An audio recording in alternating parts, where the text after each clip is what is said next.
चलिए हम लोग फर्स्ट एंग्लो मराठा वार पढ़ेंगे, जिसमें से आपको ध्यान देना पड़ेगा कि जो माधव नारायण राव, जिसका शासन 1774 से 95 तक था, ठीक है। इसके शासनकाल में देखिएगा कि माधव नारायण राव को किसने हटाया था, पिछले क्लास में हमने बताया है। नहीं, रघुनाथ राव तो हट गया था, किसने हटाया था? तो जो रघुनाथ राव के जो विरोधी गुट थे, और जिसमें कि नाना फडणवीस, महादजी सिंधिया, ये सारे लोगों का एक ग्रुप था, वह चाहते थे कि माधव नारायण राव, जो कि किनके पुत्र हैं? नारायण राव के पुत्र, वो शासक बने। और ऐसा ही हुआ, इनको शासक बनाया गया। जैसे ही इनके शासन का नाम सामने आया, क्योंकि ये अभी बच्चा है और अल्पव्यय, और ऐसे स्थिति में एक संरक्षिका की आवश्यकता थी, और इनकी माँ जो है, क्या नाम है इनकी माँ का? गंगाबाई। गंगाबाई संरक्षिका के रूप में सामने आती हैं, प्रोटेक्टर गंगाबाई।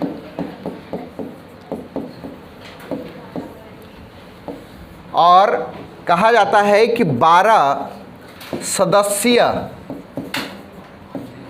एक कार्यकारी यानी कि गवर्नमेंट का बॉडी बनाया जाता है, जिसके अनुसार मराठा पेशवा का शासन संचालित होगा, जिसमें नाना फडणवीस, इसके बाद सखाराम बापू, महादजी सिंधिया, ये सारे लोग 12 मेंबर में से एक होते हैं, ठीक है। और ऐसे स्थिति में जो राघोबा को हटाया जाता है, रघुनाथ राव को, तो भाग करके अब अंग्रेज़ों से मदद मांगने के लिए बम्बई प्रेसिडेंसी चले जाते हैं, ठीक है। और यह घटना कब की होगी? यह घटना होगी 1775 की घटना होगी, जब बम्बई प्रेसिडेंसी के पास रघुनाथ राव मदद मांगने के लिए जाता है। तो ऐसे ही थोड़ो मदद करेगा, तो मदद करने के से पहले एक संधि उनके द्वारा किया जाता है, महाराष्ट्र प्रेसिडेंसी के अंग्रेजी सरकार के द्वारा, जिसका नाम होगा सूरत की संधि। सूरत की संधि, ट्रीटी ऑफ सूरत। और इस सूरत के संधि में कई प्रस्ताव होते हैं। सबसे पहला प्रस्ताव कि रघुनाथ राव कहते हैं कि यदि दोबारा मैं शासक बनता हूं, तो मैं वादा करता हूं कि जो पश्चिमी तटीय जो क्षेत्र है, जिसमें सॉल्सेट का क्षेत्र है, जिसमें कि बेसिन का क्षेत्र है, भरौच का क्षेत्र जिसको बहराइच भी कहा जाता है, और सूरत वाला एरिया, ये आपको दे दिया जाएगा राजस्व वसूली के लिए। तो इसके एवज में सूरत के संधि में क्या करते हैं कि 2500 सैनिकों के साथ, 2500 सैनिकों के साथ, 25,000 हो गया, 2500 सैनिकों के साथ एक कर्नल होंगे, जिसका नाम होगा कर्नल किटिंग। उसके द्वारा एक सेना भेजी जाती है, कहाँ पे? पूना। और कहा जाता है इस कर्नल कटिंग की सेना के द्वारा मराठा पेशवा को, जो मराठा पेशवा के अंतर्गत जो सेनापति है, उसको पराजित करते हैं, ठीक है। पराजित करने के बाद कहा जाता है कि आपका एक संधि सामने आएगा, और उस संधि का नाम होगा आपका पुरंदर की संधि। नाम आपने सुना होगा, एक पुरंदर की संधि। ये पुरंदर की संधि 1776 ईस्वी में होती है। देखिए, प्रथम जो एंग्लो मराठा वार है, इसमें 4 संधि है, आप लोग को याद रखना है। पहला है आपका सूरत की संधि, जो कि हो चुका है। दूसरा आपका होगा पुरंदर की संधि।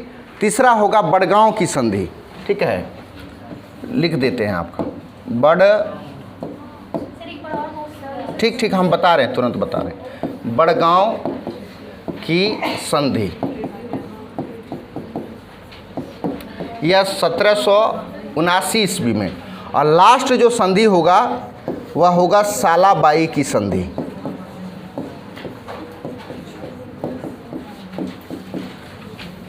यह होगा 1782 ईस्वी में।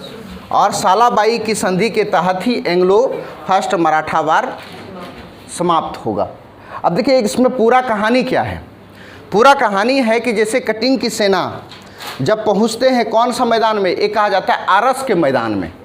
आरस एक जगह है और इसको आरस के लड़ाई के नाम से भी जाना जाता है, जो कर्नल कटिंग की सेना आती है।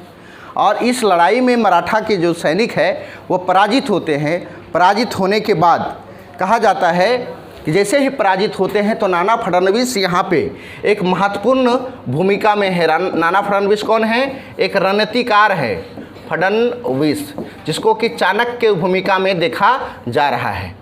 नाना फडणवीस क्या करते हैं कि राघोवा के षड्यंत्र को समझते हुए जो पश्चिम जो तट जो देने का वादा किया है सूरत के संधि के तहत, किसको? अंग्रेजों को।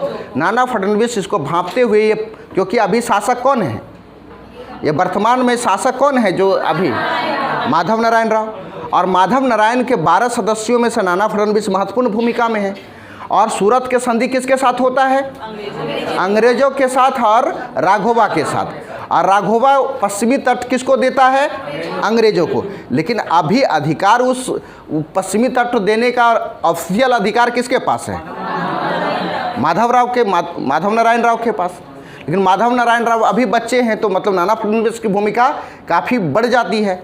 तो नाना फडणवीस ने जैसे ही कटिंग की सेना से हार जाते हैं तो इसके बाद यह अपना बुद्धिमत्ता का परिचय देते हुए, परिस्थितियों को भांपते हुए, इन्होंने अपना सीधा लड़ाई अंग्रेज़ों से लड़ने के बजाय ये फ्रांसीसियों के हैंड ओवर कर देते हैं, यानी कि फ्रांसीसियों के ऊपर बिल फाड़ देते हैं। जैसे कि ये जो पूरा पश्चिम तट जो जिसमें कि सूरत है, साल्सेट है, बसीन है,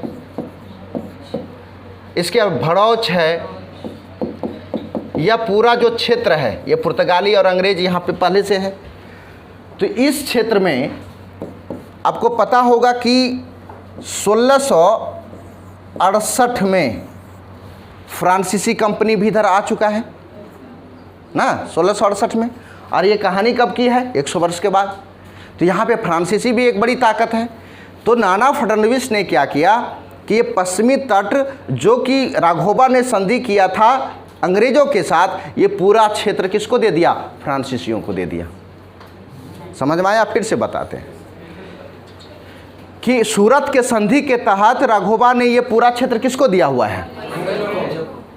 अंग्रेजों को दिया हुआ है। और सूरत के संधि के तहत ही 2,500 सैनिक की सहायता कौन कर रहा है? अंग्रेज कर रहा है। किसको राजा बनाने के लिए? रघुनाथ राव को। और कहा जाता है कि उस सेना का नेतृत्व एक कर्नल कटिंग नामक अंग्रेजी सेना होता है, जो कि आरस के मैदान में एक युद्ध लड़ते हैं। इस युद्ध में मराठा की पराजय होती है। और उस परिस्थिति को भांपते हुए नाना फडणवीस ने ये पूरा क्षेत्र किसको सौंप दिया? फ्रांसीसियों को। अब बताओ, अंग्रेज इससे नाराज होगा कि खुश होगा? मतलब जो चाल चला था रघुनाथ राव, ये चाल उल्टा पड़ा दिया किसने? नाना फडणवीस ने। और पूरा ये क्षेत्र किसके हाथों में दे दिया? फ्रांसीसी।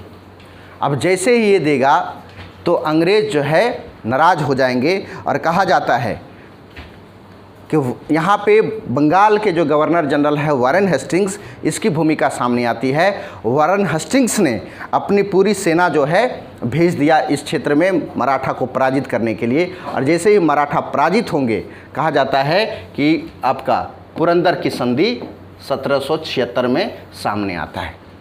तो पहला संधि, पहला तो कटिंग के साथ हारा, तो ये क्षेत्र किसको दे दिया?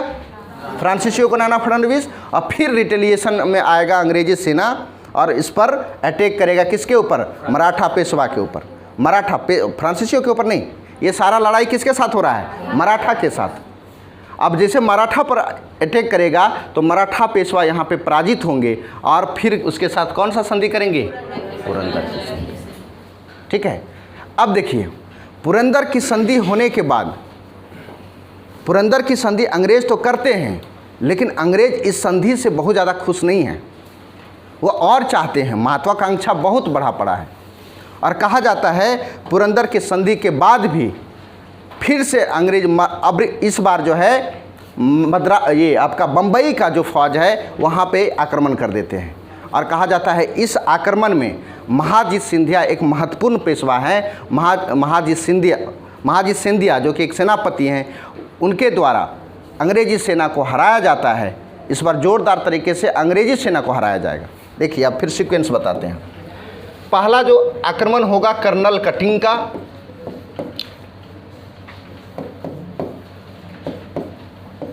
कर्नल की कटिंग में मराठा का पराजय होगा। अब यहां पे नाना फडणवीस क्या करेंगे कि पश्चिमी तट वाला जो बंदरगाह है वो किसके हैंड ओवर कर देंगे, चलिए फ्रांस को दे देंगे।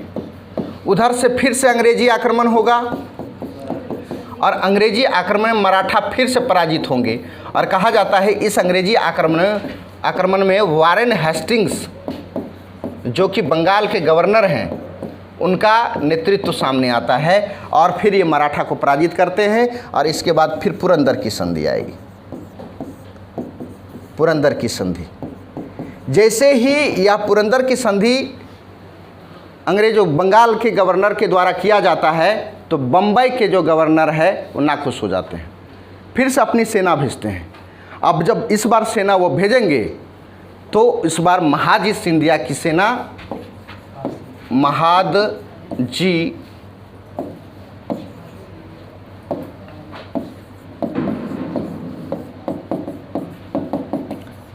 महाजी सिंधिया की सेना अंग्रेजों को पराजित करेंगे। महाजी सिंधिया की सेना अंग्रेजों को पराजित करेंगे और जब अंग्रेज पराजित होंगे तो एक संधि होगा जिसको कहा जाएगा बड़गांव की संधि। देखिए ये वाला संधि, और ये कब होगा, 1779 ईस्वी में। ये सीक्वेंस याद रखना है। कई युद्ध कई फेज में होता है। और फिर ये कौन सा युद्ध हुआ, महाजी सिंधिया के साथ। महाजी सिंधिया के साथ पराजित होगा कौन, अंग्रेज, और अंग्रेज पराजित होने के बाद कौन सा संधि करेंगे, बड़गांव की संधि। और बड़गांव की संधि के बाद इस बार फिर से कहा जाता है कि वारेन हेस्टिंग्स खुश नहीं होते हैं, आपस में लड़ाई है और इसी वजह से रेगुलेटिंग एक्ट जब सामने आएगा तो देखिएगा कि बंगाल का जो गवर्नर है, बंगाल के गवर्नर को बंगाल का गवर्नर जनरल बना दिया जाएगा।